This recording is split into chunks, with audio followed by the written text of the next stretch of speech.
Algae contribute significantly to eutrophication by thriving on excess nutrients like nitrogen and phosphorus, leading to dense algal blooms.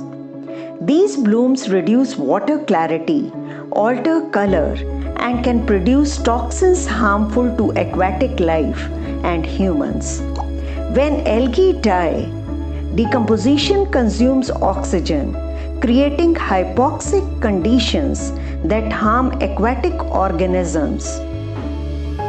This cycle of nutrient enrichment and algal growth perpetuates eutrophication, highlighting the importance managing nutrient inputs and controlling algal blooms to preserve water quality and ecosystem health.